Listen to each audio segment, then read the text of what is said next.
Well, yesterday was a typical English day, which is to say it was cold, raining, and just plain miserable. And England is the part of Britain with the good weather, so save little pity for those that live in harsher climes, like Scotland, Wales and Ireland, where smiling is considered to be a form of mental illness. Anyway, to cheer myself up, I thought I would head over to the local Empire Cinema and chase those dark clouds away with an uplifting, interesting movie that would take my mind off of the gritty, depressing real world that menaces our very doorways. Typically for me, all I could find to watch was The Batman, a movie set in a rainy, gritty world where everything feels dark and threatening and somewhat depressing. There are some places in England that give Tim Burton's very stylized Gotham a run for its money. So, this more industrialised version also felt very homely for me, which gave the movie a not unwelcome sense of realism, almost as though you're walking down the streets of Liverpool. So I wasn't really surprised to find out that quite a lot of it was filmed in Liverpool. But, before I get started, please consider subscribing as that would really help me out, and if you like this content, give it a like. Okay, on with the vid. So, after escaping the rain and misery of England, I immersed myself in the rain and misery of Gotham. And I have to say off the bat that I didn't hate this movie. I didn't love it, but I most certainly didn't hate it. It has many aspects that other Batman movies have missed. I won't go into details of the plot, but suffice to say that it is very comic booky, but with a kind of realistic bent that means this movie is a little more adult than these things normally would be. With that said, let's dive into my thoughts on the Batman. I'll start with the pros. I liked the fact that Batman actually did detective work. I mean, the character first appeared in Detective Comics way back in 1939, so it's fitting that we are actually getting to see a good deal of him, detecting. Unfortunately, we also see a good deal of him moving at the speed of Glacier, a speed that I had to make up because no other velocity-related phrase quite embodies the torture of watching him go through a scene. Another plus is him kicking ass and taking names, because when he gets started beating the ever-loving S-word out of the bad guys, he really goes at it. You see him throw himself into a situation, not knowing whether he is going to get through it in one piece. He either has supreme confidence in his equipment, or, and this is what I believe, since it is very Batman-esque, his convictions of what is right and what is necessary override any innate sense of personal safety that he has. You literally see him taking hits all over the place.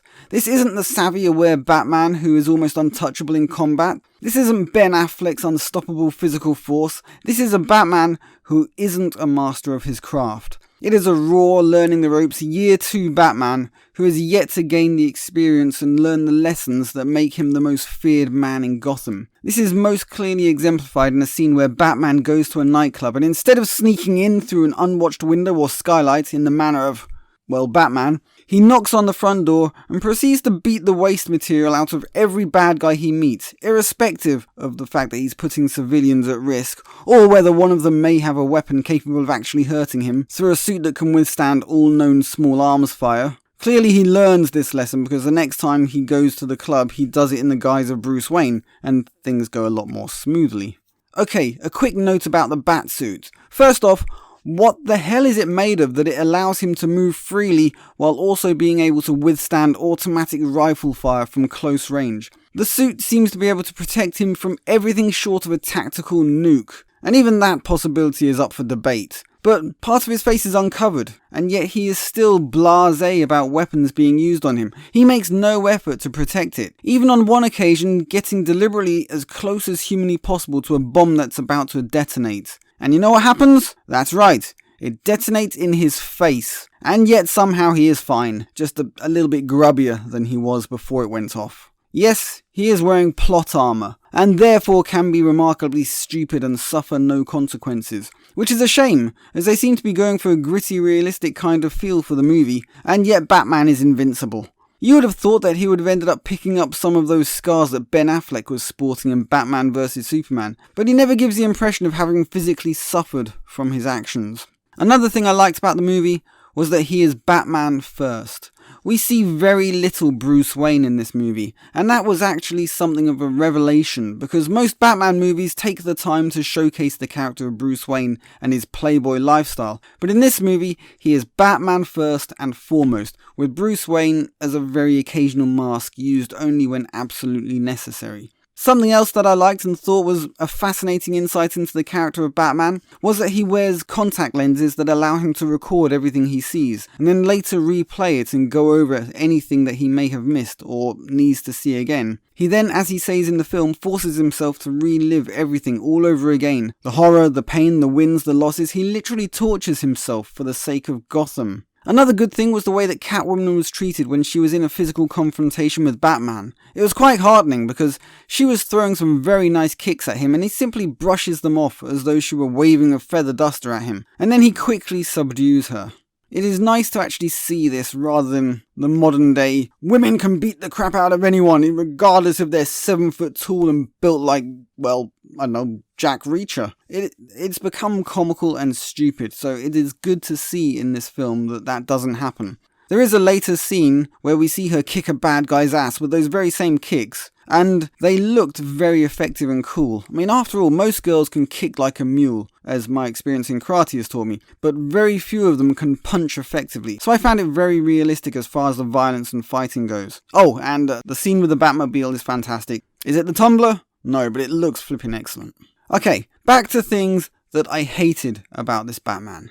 And first up is the emo issue. Robert Pattinson was never ever going to be a person I could take seriously as Batman. He is weak, scrawny, he has a face that screams punch me, and while that batsuit gave him an imposing enough presence, it wasn't enough to counter the knowledge that this guy is a featherweight in a heavyweight world. It is a good thing he had the indestructible batsuit, because otherwise I'd have been worried that the first stiff breeze would have blown him away. Everything about his character and visual look out of the suit made me think emo, as though he was going to go home and self-harm due to the depression of existence. I wanted a Batman that had real presence, in and out of the suit, but Robert Pattinson simply isn't that guy, which is perhaps why they realised that they had to keep him in the suit and out of the Bruce Wayne persona as much as possible. Another thing which was a bit weird and strange was there are scenes where Batman is just hanging out in a room full of cops, and they're just treating him as though his presence isn't that big a deal. We get the feeling that this happens a lot, and even though the police know he is a vigilante who breaks the law himself to bring criminals to justice, they show no signs of wanting to do something about it. I mean, I guess it could be read as their respect for Gordon was so high that they are willing to allow for his entertaining of the vigilante Batman, but even the commissioner does no more than tell him off a little. It is a strange turn of events and makes the movie feel kind of like the 60s TV series, but with less zap, pow and kasplat.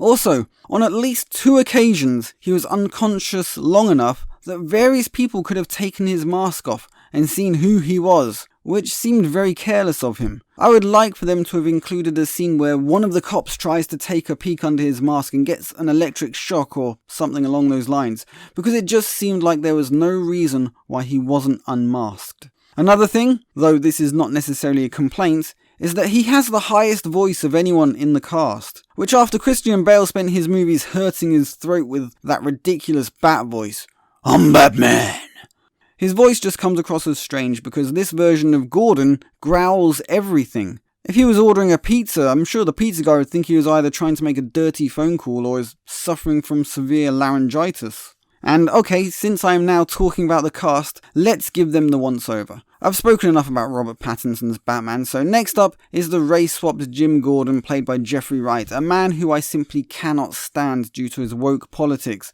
and because he was a major part of Westworld devolving into unintelligible drivel. That said, I actually liked his character in this movie. For once, he didn't grate on my nerves. I mean, I didn't really feel like he was Jim Gordon, but I did feel like he was a worthwhile and interesting character. I'm pretty sure that everyone who saw this movie thought it was too long, and most of the reason for that is because Robert Pattinson's Batman seems to move in slow motion. But another reason for it is superfluous characters that could easily have been cut out with no loss to the movie. And yes, I am talking about race-swapped Catwoman. Zoe Kravitz is very nice to look at least when she's wearing the wig. But for the most part, I've found her monumentally annoying, and almost of no benefit at all to the movie. I mean, I like eye candy as much as the next man, but this movie could have been a fair bit shorter and tighter if she and her arc had been left on the cutting room floor. It would have given us the chance to see a bit more of a character that I did like, and that was Oswald Cobblepot, better known as the Penguin, played by an unrecognisable Colin Farrell. And I mean unrecognizable. There is nothing of him there. Which begs the question, why did they choose him for the role when they could simply have chosen an actor, and there are many, that could have played the role without the need to spend hours in makeup? In any case, he was very good, and I loved his expression in the Batmobile chase when he realizes he isn't getting away. Next up is Alfred, played by Andy Serkis, who I feel like is popping up everywhere right now, which is no bad thing as he's a good actor who is hard to fault, and I'm not going to fault him here either because his Alfred is interesting, and yet another character who deserved a bit more time so that we could gain a little more insight into his relationship with Batman, which to me came across as something of an unwanted father figure, but also the closest thing he has to family. And now we come to Paul Dano. Dano? Dano? I don't know.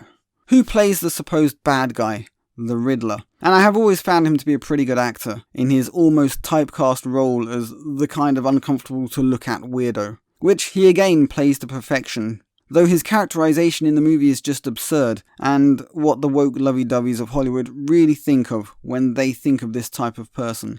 I won't go into detail so as not to spoil it for those who have not seen the movie, but you'll see what I mean if and when you choose to give this movie a chance. Okay, now I know you've all been waiting for this section of the review, and I'm not going to pull any punches because I don't believe in sugarcoating things that may hurt some people's feelings. Is it woke? The answer is a resounding yes. Yes.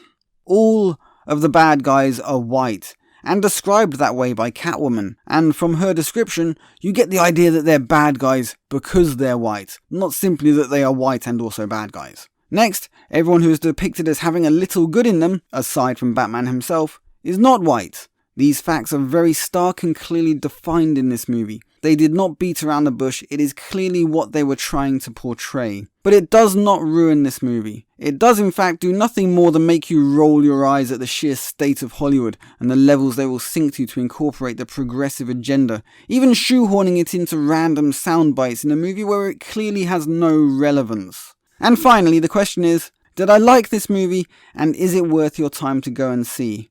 Drum roll, please. Okay, well apparently my editor can't be asked with the drum roll, so I'll have to get straight to the point. Yes, this is a good movie. It is in fact a better than average movie that had a hell of a lot of promise that it doesn't quite live up to. There are the bones of a really, really great movie here, and with a bit more tweaking and editing, I think they could have got there. As it is well worth a watch, and if you can manage to stay awake through the slower, unnecessarily drawn out scenes, then there is a good chance that you'll enjoy this movie. Though if your time is precious, then you might have to wait for the weekend, as after a hard day's work, staying awake through all 3 hours in a darkened movie theatre is a cruel and unusual torture. This has been Movie Suck, wishing that you are all looking after yourselves and not letting the bastards grind you down. Signing out. Leave a like, share, subscribe, and I will catch you guys on the flip side.